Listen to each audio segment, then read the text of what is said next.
Hello everyone, hello, good evening. एक बार confirm करेंगे। चलिए जी, ऑडियो वीडियो आ रही है मेरी?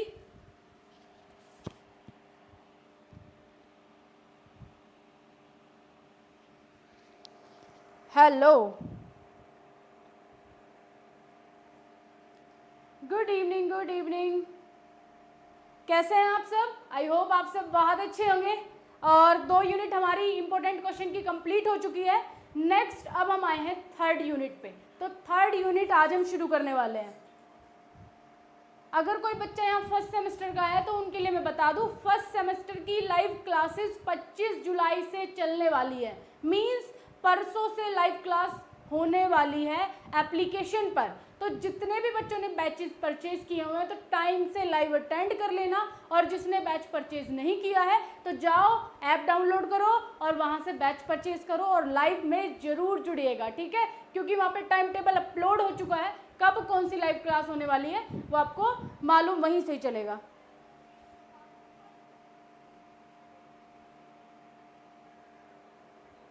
चलिए, it's already 6 PM। Where are you gone? है जी, यहीं पे ही है हम, don't worry, I am here now.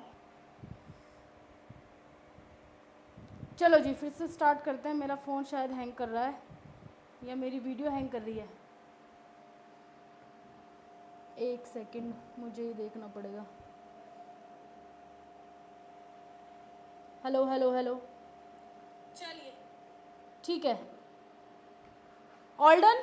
Start करते हैं। Unit 3rd B pharma second semester की यूनिट 3rd की। अब आज हमें इंपॉर्टेंट क्वेश्चंस देखने वाले हैं।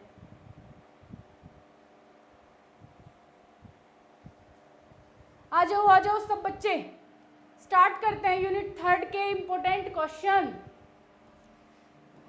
हैंग हो गया क्या?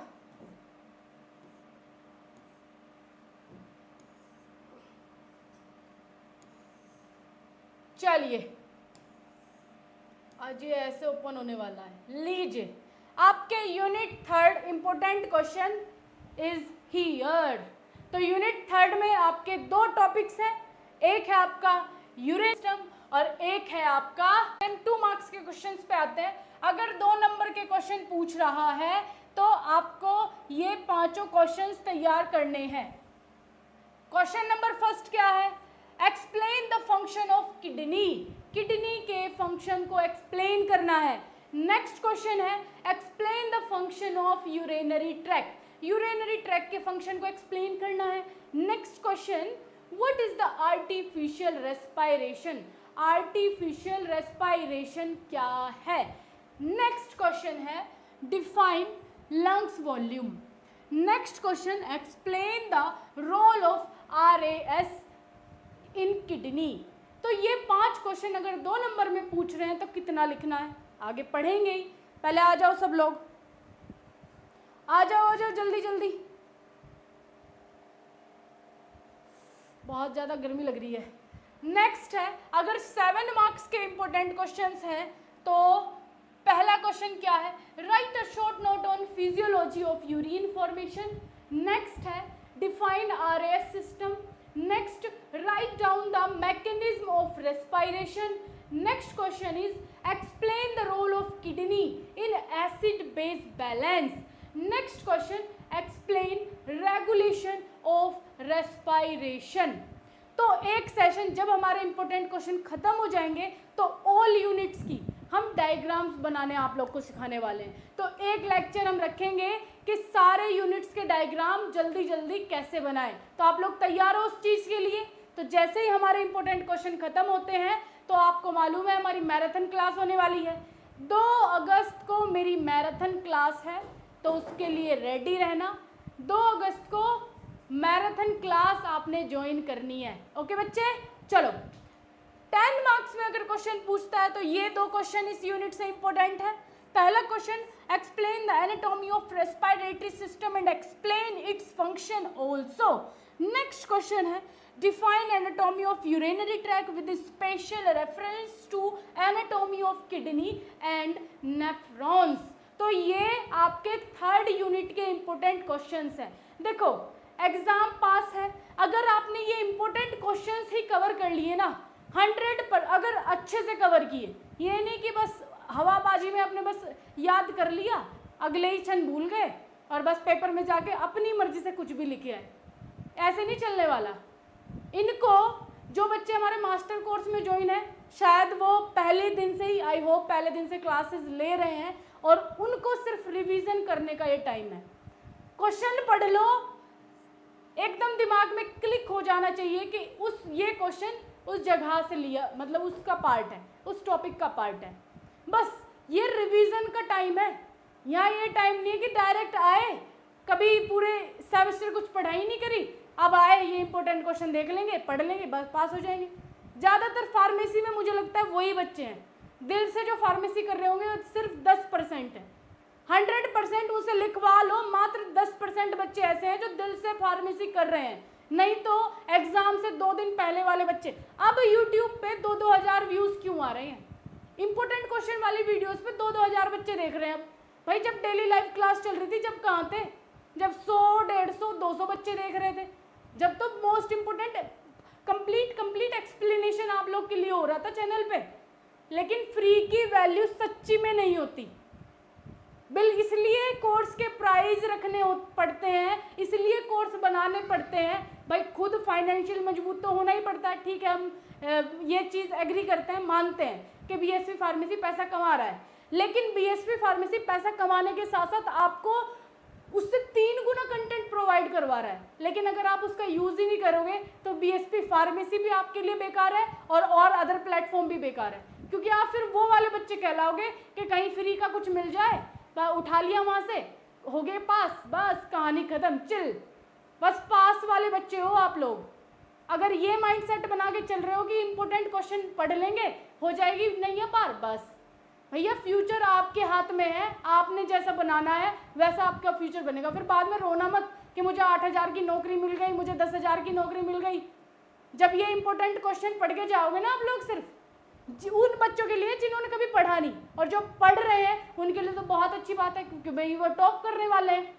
लेकिन स्ट्रिक्टली मैं उन बच्चों के लिए बता रही हूँ ये जो बच्चे पहली बार इस वीडियो को देख रहे हैं या पहली बार ही कोई लेक्चर पढ़ रहे हैं कि बस मैं ये लेक्चर पढ़ लूँगा और हो जाएगा काम, कहानी खत्म। देखो आपका भविष्य आपके हाथ में। हम लोग तो आप लोग को बता रहे हैं, ऊपर से हमारा ही फायदा हो रहा है, आप लोग को बता रहे हैं, हमारे व्यूज़ बढ़ रहे हैं, हमारा पैसा बढ़ रहा है, हमारा फायदा है इसमें है। क्यों हम आपका क्यों सोचे हम आपके बारे में? आप लोग हमारे बारे में नहीं सोचते, हम क्यों सोचे आपके बारे में?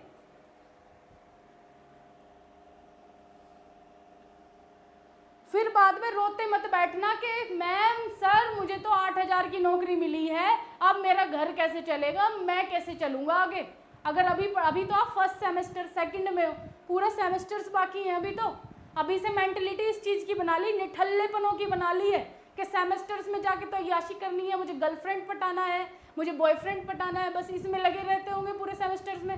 फिर बाद में 4 दिन पहले एग्जाम के याद आ जाता है कि मेरा एग्ज़ाम है, अभी वो भी क्लियर करना है, उसके लिए आ जाते हो वीडियोस देखने के लिए।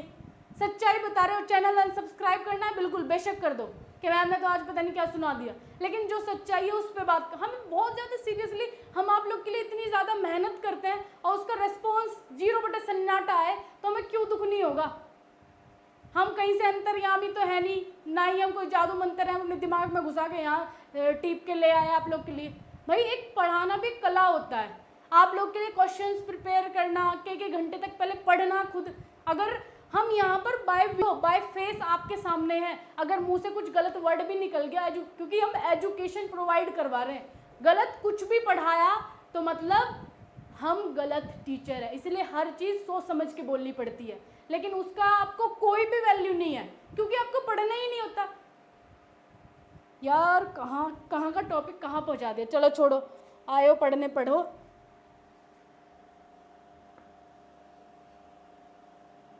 क्या बात हो गई है, आइए।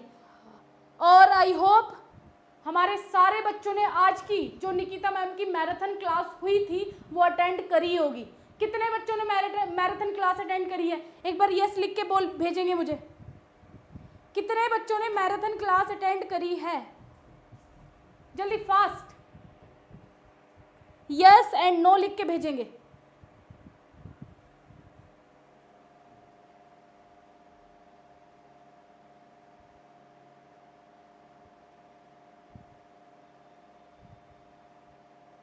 अजीत ने लाइव क्लास अटेंड करी है, नेहा ने करी है, और कौन है?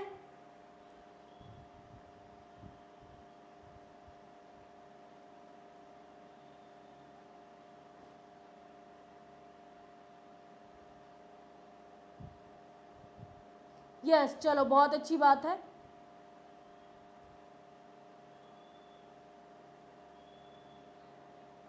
क्या हो गया? हाँ जी, आज वाली मैराथन क्लास जो आज हुई थी वो कितने बच्चों ने अटेंड करी है? फरमान ने अटेंड करी है, कोमल प्रजापति, अतुल यादव, सब ने अटेंड करी है। चलो मुद्दे पे आते हैं, हमारा काम है पढ़ाने का, तो बस पढ़ा देते हैं। समझदार बाकी आप लोग है ही, अपने सेंस ऑफ ह्यूमर से चलते हो, अपने सेंस से चलते हो, बहुत अच्छी बात है। हमेशा दूसरों की बात सुनो लेकिन करो अपने मन की। लेकिन ऐसा मत करना कि माँ बाप की रिस्पेक्ट भी चली जाए, और ऐसा काम करना कि माँ बाप हमेशा ऊंचाई से आपको देखें, ठीक है? चलो आइए शुरू करते हैं हम अपना। इसका स्क्रीनशॉट आई होप आप लोगों ने ले लिया होगा। 1 बाय 1 करके क्वेश्चंस एक्सप्लेन करते हैं। तो यहाँ पर पहला क्वेश्चन है, explain the function of kidney. Kidney के फंक्शन एक्सप्लेन करने हैं। अब मैं यहाँ पूरा यूरिनरी सिस्टम पढ़ाते तो नहीं बैठने वाली, इंपॉर्टेंट क्वेश्चन है, मतलब रिवीजन क्लास है, मतलब यहाँ पर डायरेक्ट कट टू कट बात होने वाली है। अब ये नहीं बताना मैम यूरिनरी सिस्टम क्या है, आधे बच्चे यहाँ यही वाले होंगे जिसे नहीं पता कि यूरिनरी सिस्टम क्या है। एक वेस्ट प्रोडक्ट है, उसको बॉडी से एक्सक्रीट आउट किया जाता है। तो यहाँ किडनी वही काम कर रही है, बॉडी से वेस्ट प्रोडक्ट को रिमूव आउट कर रही है। नेक्स्ट,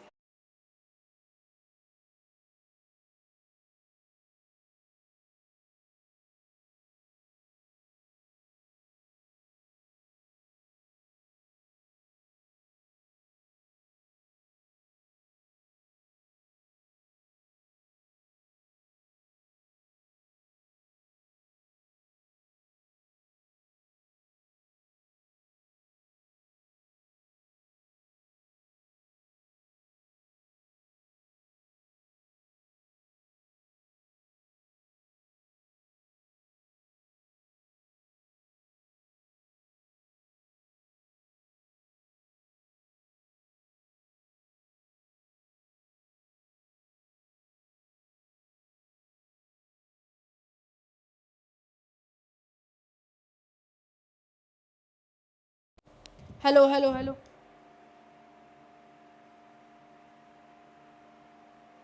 सो आ जाइए फिर से। हमारे यहाँ पे लाइट चली गई थी, सो इस वजह से प्रॉब्लम आ गई थी।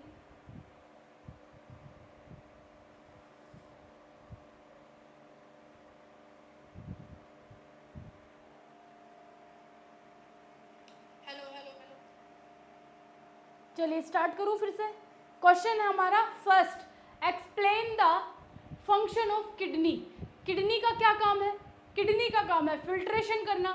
जैसे हम घर पे अपनी चाय बनाते हैं, चाय में जो वेस्ट है मतलब चाय पत्ती, उसको छान के अलग कर देते हैं, और जो प्योर चीज़ है चाय, उसको हम पी लेते हैं। उसी तरीके से हमारी बॉडी भी वही प्रोसेस करती है, जो अच्छी चीज़ें हैं उनको रख लेती है, और जो बेकार चीज़ें हैं उनको बॉडी से एक्सक्रीट आउट कर देती है। तो आपका यूरिनरी सिस्टम भी वही काम कर रहा है। तो उसमें किडनी परफॉर्म करती है, और किडनी बॉडी जो वेस्ट है उसको बॉडी से बाहर रिमूव आउट करती है। फिर remove drugs from the body. जो आप मेडिसिन लेते हो, 100% मेडिसिन एब्जॉर्ब नहीं होती आपकी बॉडी में। जितनी मेडिसिन की क्वांटिटी है उतनी एब्जॉर्ब नहीं होगी। कुछ जो चीज़ें हैं वो एब्जॉर्ब होके बाकी वेस्ट को बाहर कर दिया जाता है। तो मेडिसिन को भी रिमूव आउट करती है। Balance the bodies fluid. Body fluid को भी बैलेंस करती है। अब बॉडी के अंदर अगर कैल्शियम लेवल ज़्यादा हो जाए तो उसको भी बॉडी में बैलेंस करना ज़रूरी है। ज़्यादा हो गया तो एक्स्ट्रा को निकाल दो बाहर, है ना। तो बॉडी फ्लूड को भी मेंटेन किया जाता है। Release hormones that regulate blood pressure, hormones को रिलीज करता है किडनी द्वारा, कुछ हॉर्मोन्स रिलीज होते हैं और बॉडी ब्लड प्रेशर को रेगुलेट किया जाता है, कुछ हॉर्मोन्स जो रिलीज हो रहे हैं। फिर आ जाते हैं next, produce an active form of vitamin D that promote strong healthy bones, produce active form of vitamin D, vitamin D के एक्टिव फॉर्म को प्रोड्यूस किया जाता है जो कि आपके भाई विटामिन डी किसके लिए काम कर रहे हैं, किसके लिए, आपकी बोन्स के लिए, बोन्स को स्ट्रॉन्ग, यहाँ आपकी बोन्स को हेल्दी और स्ट्रॉन्ग बनाया जाता है। तो बहुत सारे फंक्शन हैं किडनी के। Control the production of red blood cells, red blood cells की प्रोडक्शन को भी कंट्रोल किया जाता है थ्रू द किडनी। कोई प्रॉब्लम है किसी को?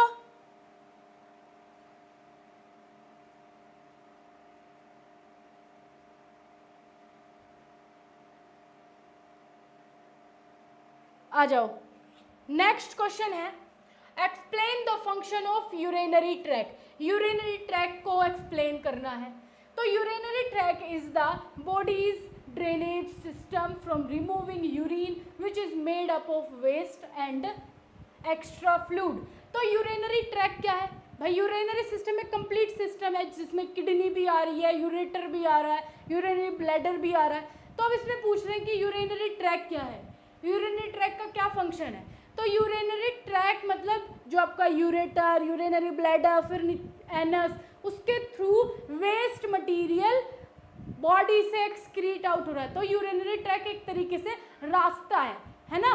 तो यहाँ पर यूरिनरी ट्रैक एक बॉडी का ड्रेनेज सिस्टम है जिससे बॉडी से यूरिन रिमूव आउट होता है। यस, बिल्कुल सही बात है, सही है। तो ये एक रास्ता है जिससे यूरिन पास आउट हो रहा है। फॉर नॉर्मल यूरिनेशन ऑफ अकर, कौन बच्चा फोन कर रहा है? For normal urination of occur all body part in the urinary tract needs to work together and in the correct order. For normal urination to occur, all body parts in the urinary tract, जो एक normal जो आपकी body process है, जो normal body process है वो कैसे हो रही है भाई, यूरिनरी ट्रैक अगर नॉर्मली वर्क कर रहा है, जो उसका काम है यूरिन पास कराने का, नॉर्मली वर्क कर रहा है, तो नॉर्मल आपके बॉडी फंक्शन भी वर्क करते रहेंगे। अगर किसी भी सिस्टम में कोई भी प्रॉब्लम आती है तो कोई ना कोई डिसीज़ ज़रूर होगी।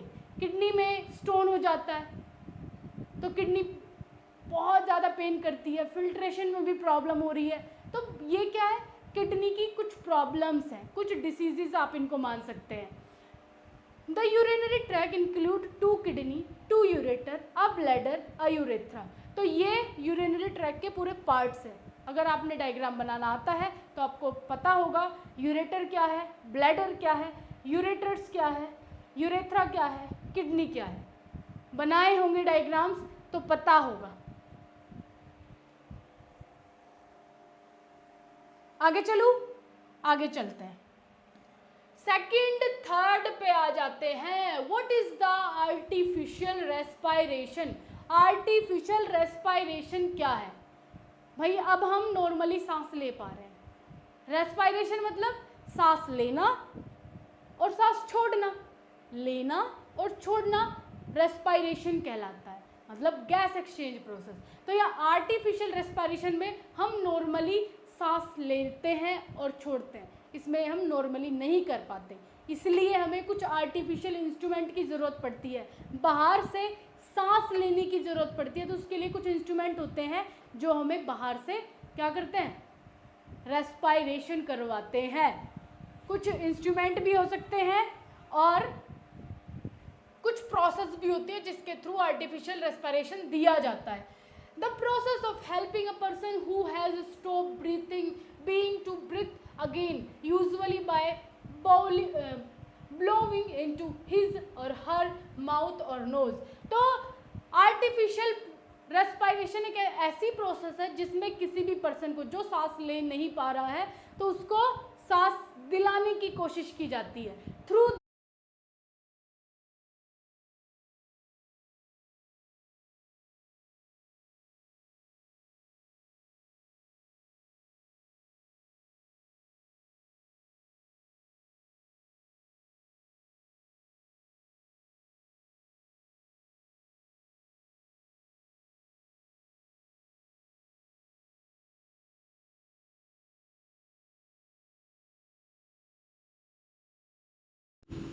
हेलो हेलो हेलो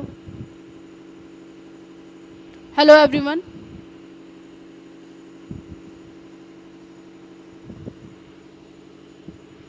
हेलो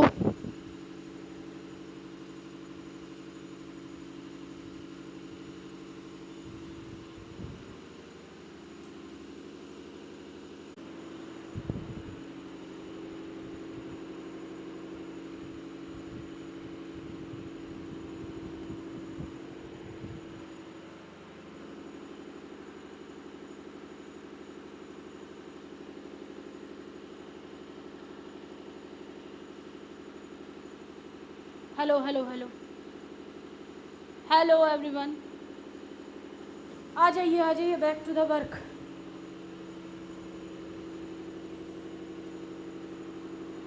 क्या करें, आप लोग की तरह हम लोग भी परेशान हो जाते हैं। एक तो गर्मी इतनी ज़्यादा, ऊपर से बार बार ये लाइट इशू हो जा रहा है। So sorry for that. चलो स्टार्ट करते हैं फिर से। हो, क्वेश्चन क्या था हमारा? आर्टिफिशियल रेस्पायरेशन, मतलब कोई पर्सन है जिसे सांस लेने में बहुत दिक्कत हो रही है, वो सांस नहीं ले पा रहा, बेहोश हो चुका है, सांस नहीं चल रही, तो आर्टिफिशियल रेस्पायरेशन उसे दिया जाता है। कोई पर्सन उसे माउथ से या फिर नोज से आर्टिफिशियल रेस्पायरेशन देता है, जैसे आप इस पिक्चर में देख पा रहे हो। इसमें एक प्रोसेस चल रही है आर्टिफिशियल रेस्पायरेशन की। पेशेंट को पहले बिल्कुल सीधा लेटाया जाता है, फिर उसके माउथ को ओपन किया जाता है, माउथ टू माउथ उसको सांस दी जाती है और उसकी चेस्ट पे इस तरीके से प्रेस किया जाता है बहुत जल्दी जल्दी, जिससे कि वो उसके जो लंग्स हैं वो थोड़े से ओपन हो और ब्रीथ करना स्टार्ट करें। तो ये होती है आर्टिफिशियल रेस्पायरेशन। ठीक है, नेक्स्ट आ जाओ। नेक्स्ट क्वेश्चन क्या है आपका? Define lungs volume.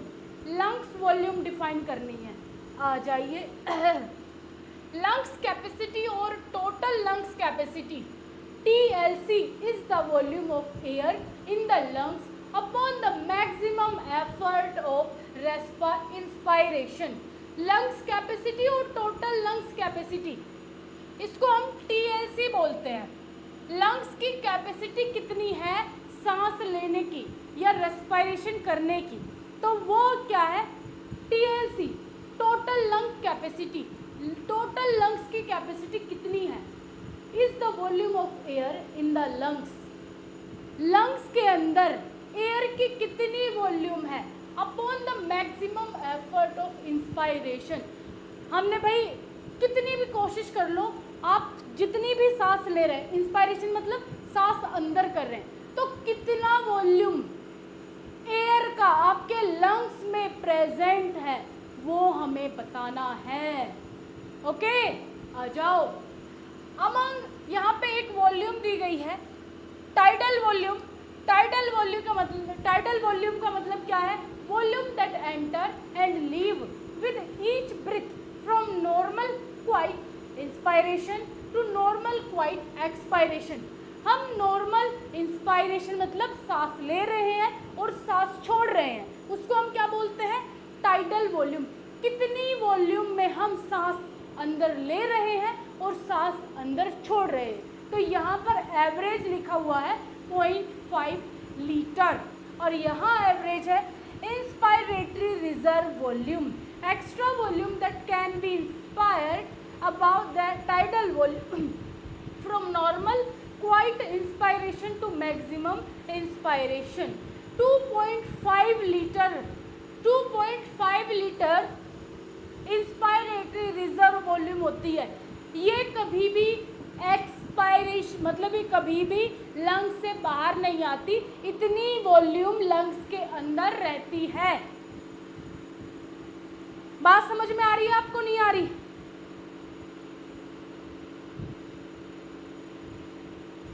बात क्लियर हो रही है? किसी को कोई प्रॉब्लम है?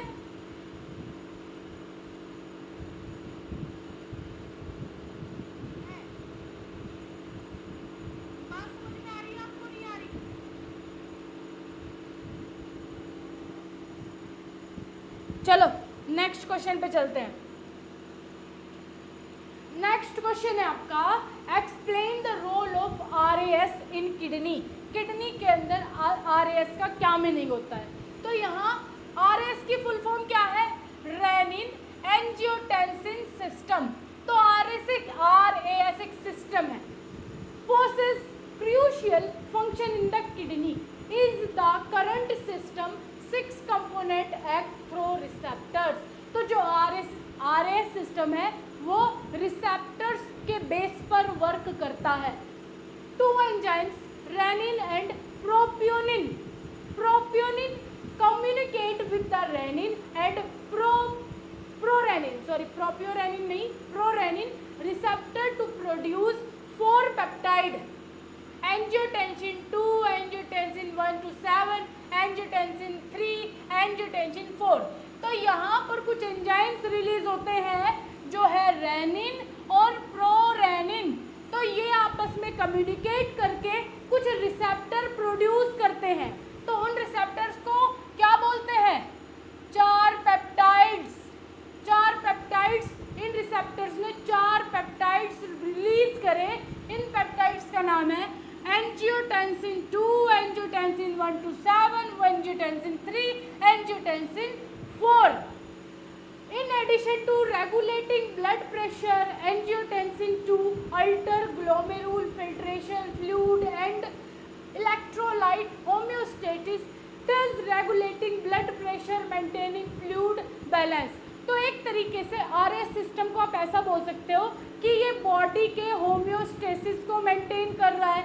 अगर बॉडी में ब्लड प्रेशर की क्वांटिटी, ब्लड प्रेशर हाई हो रहा है या लो हो रहा है, उसको भी RAS सिस्टम मेंटेन करता है। कैसे? इन पर रिसेप्टर जो प्रेजेंट है वो रिसेप्टर इन्फॉर्म करते हैं और फिर आगे की प्रोसेस चलती है। ये रिसेप्टर बताते हैं कि अगर ब्लड प्रेशर बढ़ रहा है तो उसको नॉर्मलाइज किया जाए। तो यहाँ RAS सिस्टम एक तरीके से आपके होम्योस्टेसिस सिस्टम पर काम कर रहा है। ये ब्लड प्रेशर को रेगुलेट कर रहा है, बॉडी फ्लूइड को मेंटेन कर रहा है, और जो एंजियोटेंसिन 2 पेप्टाइड है वो ग्लोमेरुल, जो किडनी के अंदर ग्लोमेरुल प्रेजेंट होते हैं जहाँ पर फिल्ट्रेशन होता है, तो एंजियोटेंसिन 2 ग्लोमेरुल फिल्ट्रेशन को अल्टर कर रहा है, मतलब उसको रोक रहा है। तो अगर कोई प्रॉब्लम आती है, ग्लोमेरुल फिल्ट्रेशन बहुत ज़्यादा करना शुरू कर देता है, तो एंजियोटेंसिन 2 रिलीज होता है, उसको रोकने का काम करता है कि भाई रुक जाओ, ज़्यादा आप फिल्टर कर रहे हो, इतना फिल्टर नहीं करना है। ठीक है,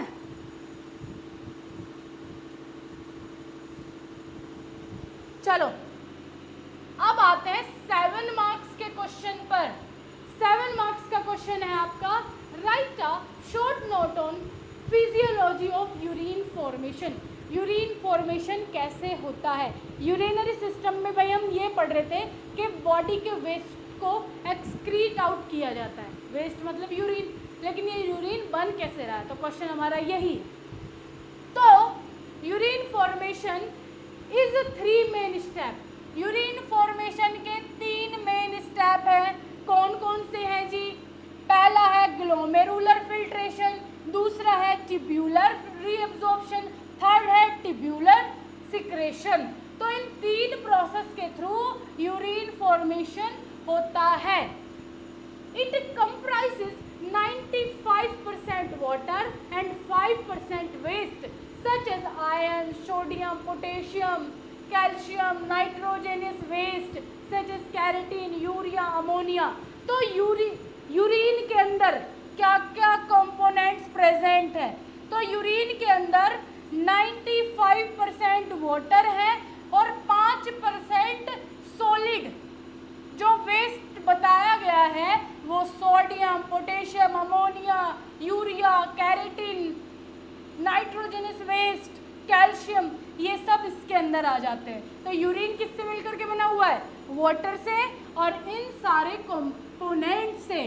ठीक है, कोई दिक्कत किसी को? चलो नेक्स्ट आगे बढ़ते हैं। ग्लोमेरुल फिल्ट्रेशन, भाई पहली प्रोसेस, पहला स्टेप हम देख रहे हैं। हमने कहा यूरिन फॉर्मेशन के 3 स्टेप है। पहला स्टेप देख लो क्या बोल रहा है, ग्लोमेरुल फिल्ट्रेशन, जहां पर फिल्ट्रेशन प्रोसेस होती है।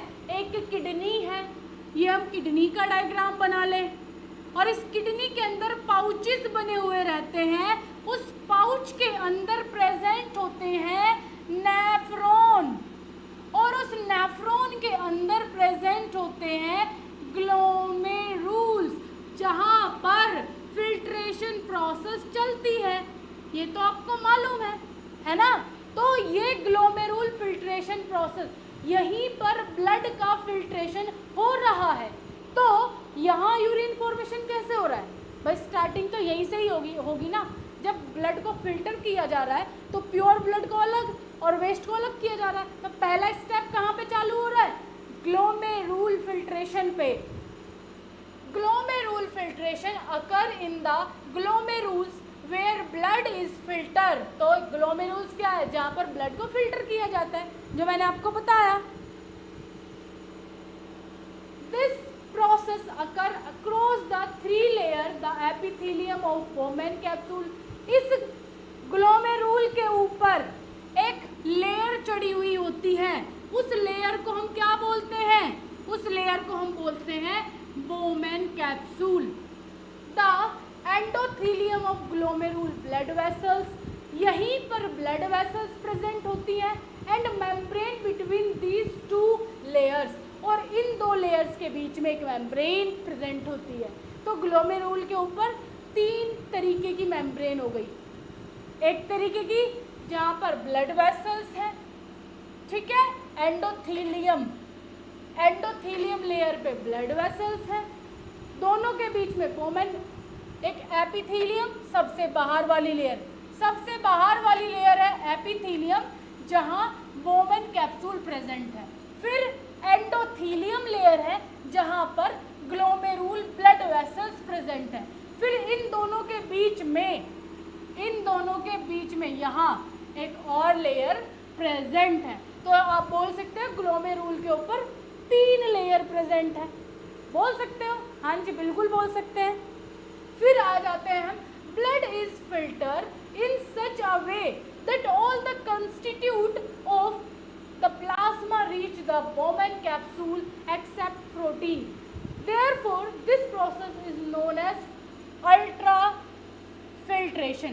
So, blood is filtered in such a way that all the constituent of plasma reach Bowman capsule. तो जो Bowman capsule है, जितना भी constituent प्लाज्मा के अंदर प्रेजेंट है, वो सब कहाँ पहुँच रहा है, Bowman capsule में पहुँच रहा है, सिर्फ और सिर्फ प्रोटीन को छोड़ के। इस प्रोसेस को हम अल्ट्रा फिल्ट्रेशन बोलते हैं। दूसरी प्रोसेस चालू हो जाती है, यहाँ फिल्ट्रेशन चालू हो गया। अब दूसरी प्रोसेस, इससे आगे की प्रोसेस रीएब्जॉर्प्शन। ग्लोमेरुल फिल्ट्रेशन में तो ब्लड फिल्टर हो चुका है, वेस्ट जो आना है वो आ रहा है। फिर अगला स्टेप है आपका रीएब्जॉर्प्शन। क्या है, reabsorption. Around 99% of the filtrate obtained is reabsorbed by the renal tubule. अब मैं यहाँ अगर नेफ्रॉन का डायग्राम बनाऊँ, आई होप तब आप अच्छे से समझोगे। चलो यहाँ पर हम बना लेते हैं नेफ्रॉन का डायग्राम। तो कुछ इस तरीके का नेफ्रॉन का डायग्राम रहता है, जस्ट लाइक दिस। तो हम ऐसा रफली डायग्राम बना लेते हैं, तो बस आपको समझने लायक हो जाए बस। तो ये डायग्राम है नेफ्रॉन का बेटा जी, किसका,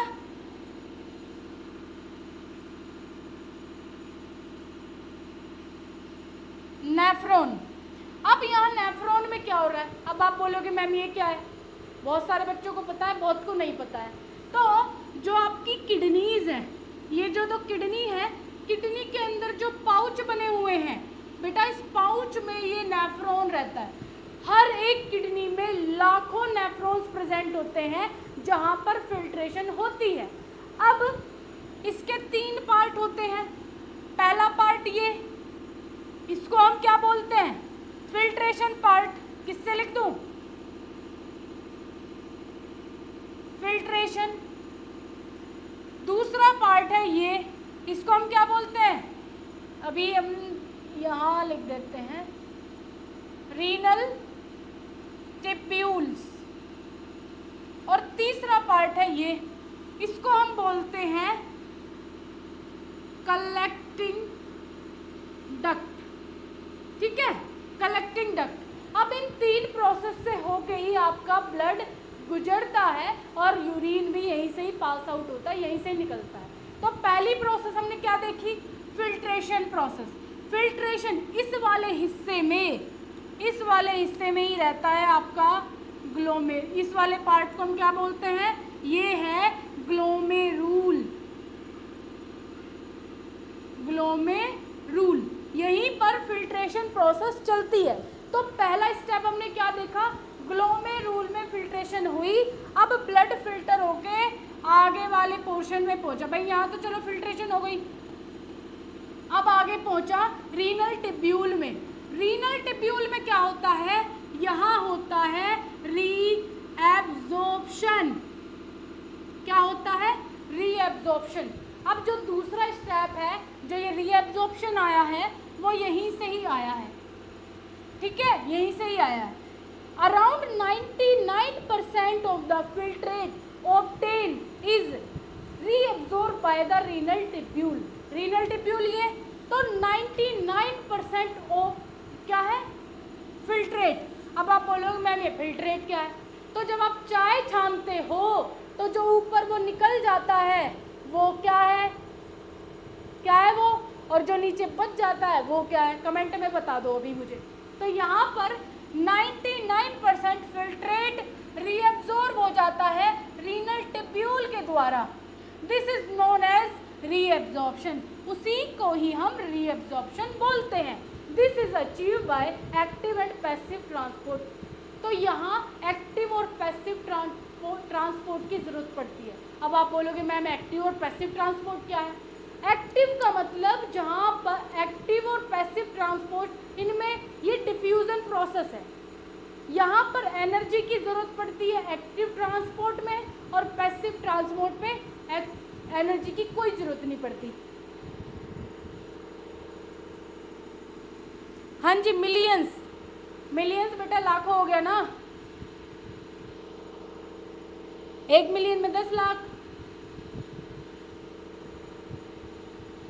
मैम मैं किडनी एंड नेफ्रॉन दोनों का डायग्राम बना दो तो सही रहेगा।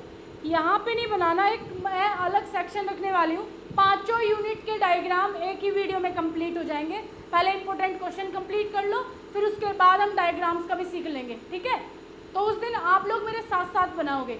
वो सेशन कंप्लीटली डायग्राम्स का ही रहने वाला है।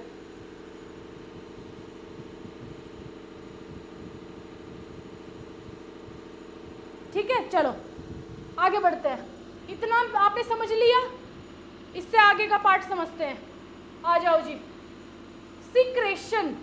अब हमने 3 पार्ट बनाए थे, एक तो ग्लोमेरूल, दूसरा पार्ट बनाया हमने रीएब्जॉर्प्शन, और तीसरा पार्ट है हमारा सिक्रेशन।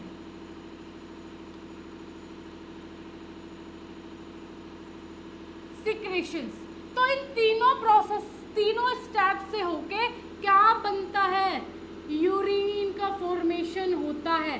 तो ये 2 स्टेप तो आपने देख लिए। पहले स्टेप में क्या हुआ, पहले स्टेप में फिल्ट्रेशन हुआ। फिल्ट्रेशन होने के बाद दूसरे स्टेप में 99% फिल्ट्रेट रीअब्जॉर्ब हो गया। मतलब रीअब्जॉर्ब का मतलब समझ में आता है, जो अच्छा प्योर प्रोडक्ट था उसको बॉडी में वापस भेज दिया गया, और जो एक्स्ट्रा मटेरियल था उसे आगे की तरफ फॉरवर्ड कर दिया गया। ठीक है, आगे वेस्ट क्या जा रहा है अपना, यूरिन जा रहा है कि नहीं जा रहा। तो सिक्रेशन में भी क्या जाएगा, यूरिन जाएगा कि नहीं जाएगा।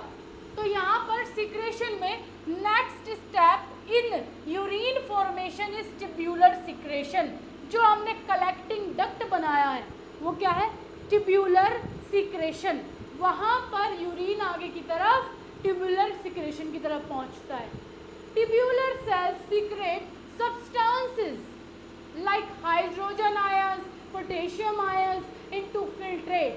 Through this process, the ionic acid base and balance of other body fluids are maintained. यहाँ नेक्स्ट स्टेप में जो पोटेशियम आयन है, हाइड्रोजन आयन्स हैं, ये आयन्स क्या होते हैं, अगर इनकी क्वांटिटी ज़्यादा हो रही है तो यूरिन के साथ इनको भी बाहर भेज दिया जाता है. अगर बैलेंस है तो ठीक है, लेकिन अगर क्वांटिटी ज़्यादा है तो यूरिन के साथ तुम भी जाओ बाहर. ओके, नेक्स्ट स्टेप है आपका यूरिन फॉर्मेशन. तो यूरिन कलेक्टिंग डक्ट के थ्रू होके बाहर निकल जाता है. तो यूरिन का तो मैंने बता दिया 95% वाटर और 5% आपका इन सारे कंपोनेंट से मिलकर के यूरिन बनता है और फिर बॉडी से एक्सक्रीट आउट कर दिया जाता है. बोलो, बात क्लियर है नहीं? कब होगी डायग्राम वाली क्लास? जैसे ही इम्पोर्टेंट क्लास ख़त्म होती हैं उसके तुरंत बाद हम डायग्राम क्लास रखेंगे. ठीक है जी?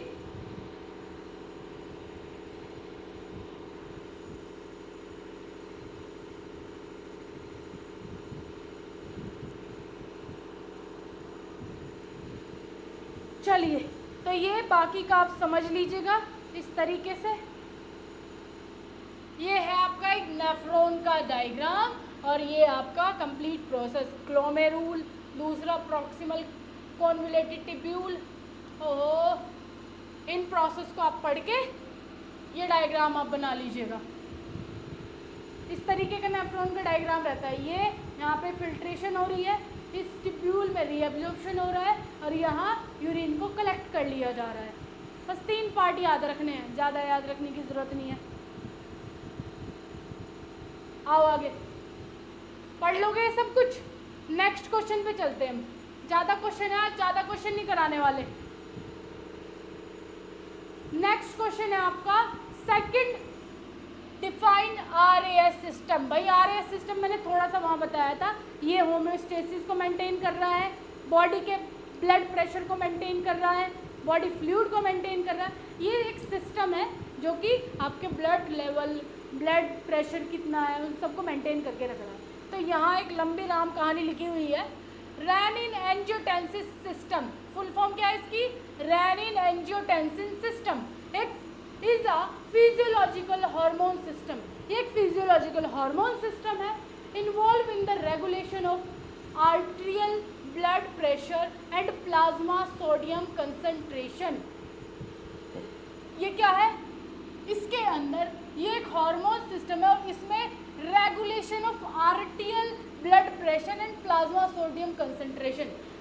प्लाज्मा के अंदर सोडियम की कंसंट्रेशन को मेंटेन करना होता है इसके अंदर. मैम रात में 9 बजे तक रख दीजिए डायग्राम क्लास.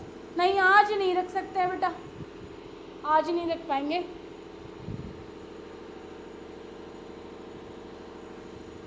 मैम पीसी की एक्सिस कब तक आएगी मास्टर कोर्स में? पीसी की एक्सिस के लिए भी चल रहा है प्रोसेस. जब आएगी तो आप लोग को बता दिया जाएगा. चलो, the members of renin angiotensin systems are.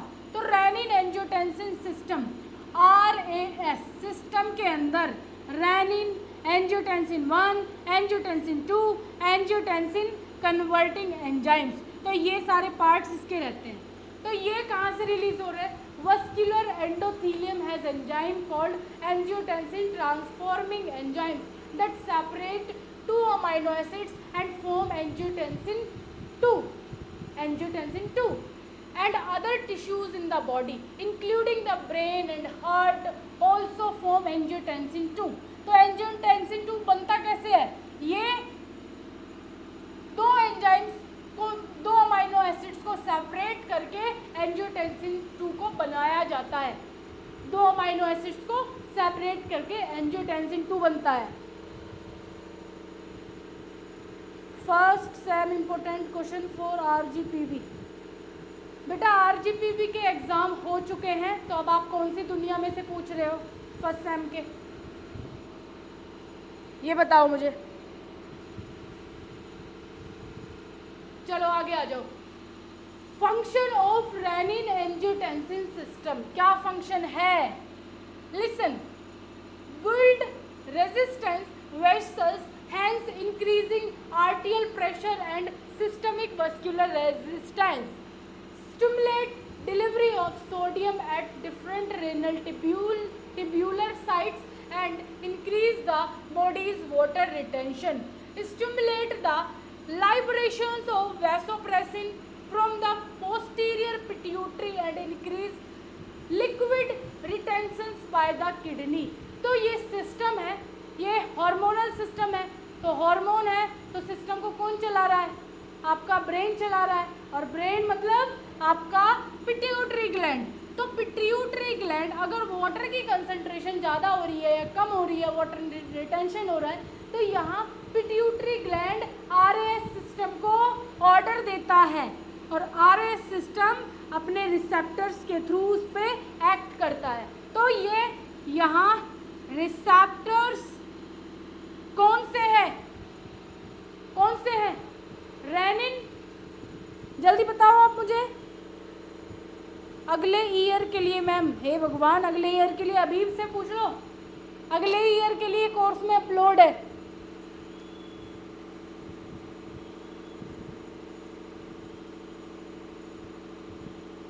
मैंने फर्स्ट ईयर का कोर्स ज्वाइन किया है, अगर बाय चांस फ़ोन को कुछ हुआ तो क्या करें इन फ्यूचर? जिस नंबर से आपने लॉगिन किया है वो नंबर इम्पोर्टेंट है, फ़ोन इम्पोर्टेंट नहीं है। वो नंबर आपके पास होना चाहिए जिससे आपने लॉगिन किया है, ठीक है? चलो आगे आते हैं।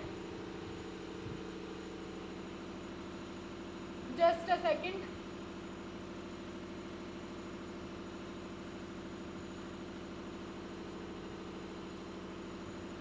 पीछे वाला सिस्टम कहाँ है?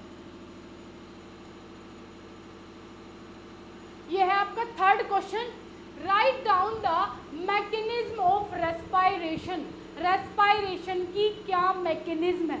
तो यहाँ हम एक चार्ट आपको दिखाते हैं, चार्ट के थ्रू आप समझ लीजिएगा। आगे एक चार्ट है, जस्ट अ सेकेंड। ये है पॉइंट्स। इन पॉइंट्स को आप ज़रूर कवर कर लीजिएगा। जितने पॉइंट्स हैं ये सारे आपने पढ़ने हैं। तो सबसे पहले हम मैकेनिज्म पढ़ेंगे रेस्पायरेशन की। रेस्पायरेशन मतलब तो आपको मालूम है, इंस्पायरेशन और expiration is called respiration. Inspiration मतलब सांस अंदर लेना, एक्सपायरेशन मतलब सांस बाहर छोड़ना। सांस लेना और सांस छोड़ने की प्रक्रिया को रेस्पायरेशन बोलते हैं। बात खत्म। अब रेस्पायरेशन का क्या मैकेनिज्म है, हमारे लंग्स में किस तरीके से रेस्पायरेशन हो रहा है, आ जाओ। The gaseous exchange occur by the diffusion in the alveoli. It depend upon the pressure differences between blood and tissues or atmospheric air and blood. The exchange of gases take place at the surface of the alveolus. तो यहाँ पर जो gas exchange की process होती है वो कहाँ होती है? कहाँ होती है बोलो? तो ये आपके लंग्स हैं। ये क्या है जी? ये है लंग्स। यहाँ लंग्स में क्या हो रहा है? These are alveoli. लंग्स में प्रेजेंट होते हैं एल्वेलाई। एल्वियोलाई। अब ये एल्वियोलाई क्या करते हैं? यहीं पर गैस एक्सचेंज प्रोसेस होती है। कहाँ पर? लंग्स के अंदर, एल्वियोलाई के अंदर। ट्रांसपोर्ट ऑफ ऑक्सीजन, आ जाओ यहाँ। Oxygen in the blood is carried to the tissue in to form, oxy haemoglobin, chemical composition of oxygen with hemoglobin and solution of oxygen in the blood plasma. Oxygen in the blood is carried to the tissue is two form. Just a second students.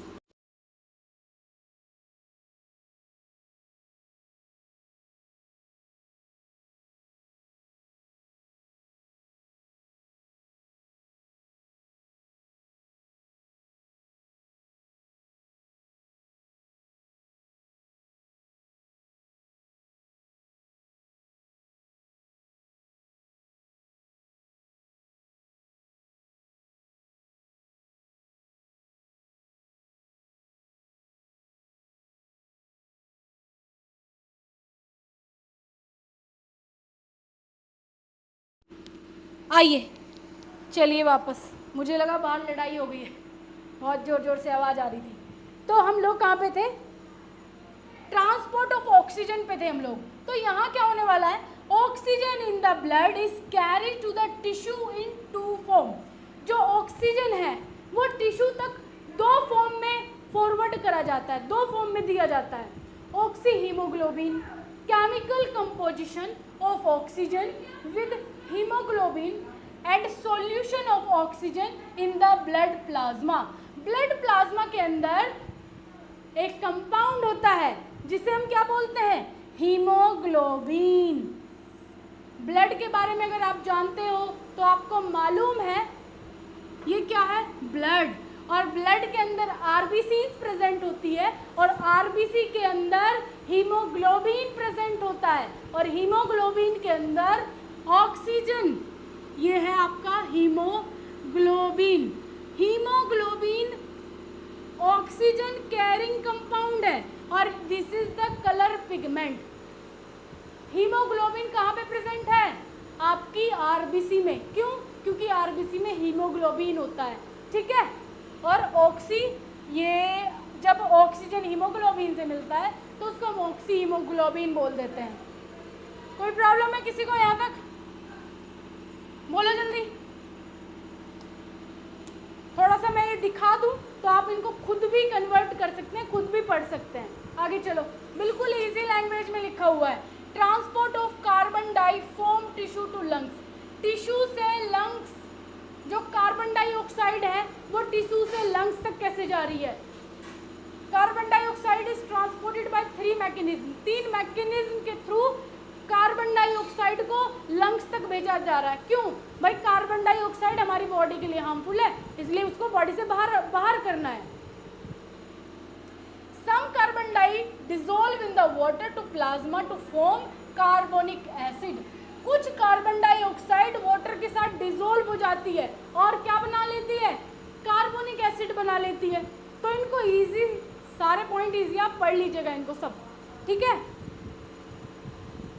आ जाओ, ये बिल्कुल easy points हैं, इनको मैं नहीं बताने वाली, ये खुद आपको कंप्लीट करना है इनको पढ़ के। लो स्क्रीनशॉट लेना चाहते हो ले लो, ठीक है। और जो आपके 10 मार्क्स के क्वेश्चन है एक बार आप उनको ज़रूर देख लो। पीछे चले, 10 मार्क्स के क्वेश्चन देखो। ये हमारा क्वेश्चन, जस्ट अ सेकेंड।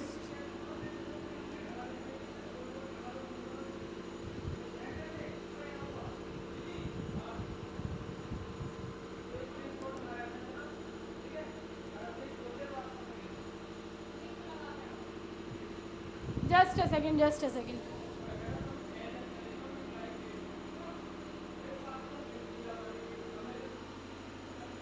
आ जाओ जी। तो ये है आपका 10 मार्क्स का क्वेश्चन। ये भी सिंपल है, इसको तो बताने की जरूरत नहीं है, कंप्लीट लिखना है, डायग्राम भी बनाना है, जितना आपको आता है सब लिख देना है इस क्वेश्चन में।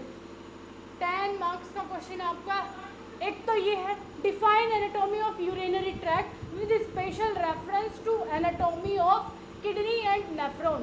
पूरा कंप्लीट आपसे किडनी, यूरिनरी सिस्टम के बारे में जितना कुछ जानते हो 10 नंबर में सब लिख दो। तो यहाँ पूरा कंप्लीट लिखा हुआ है, स्क्रीनशॉट लेना है आपको तो आप ले सकते हैं।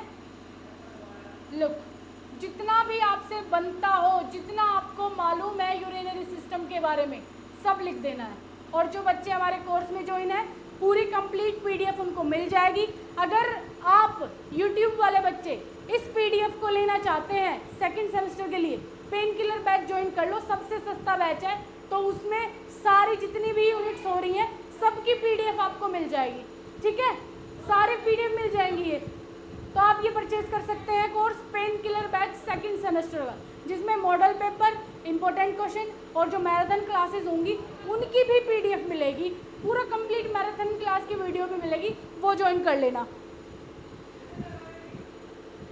ठीक है। तो आज काफ़ी मैंने आधा आधा करके पढ़ाया है, आधा ही आपके लिए सफिशिएंट है, ये आपको खुद से पढ़ना है, ओके। सो चलो आज का लेक्चर करते हैं यहीं पे ऑफ। मिलेंगे आपको कल के लेक्चर में, कल करेंगे हम 4th unit cover, okay. Thank you so much.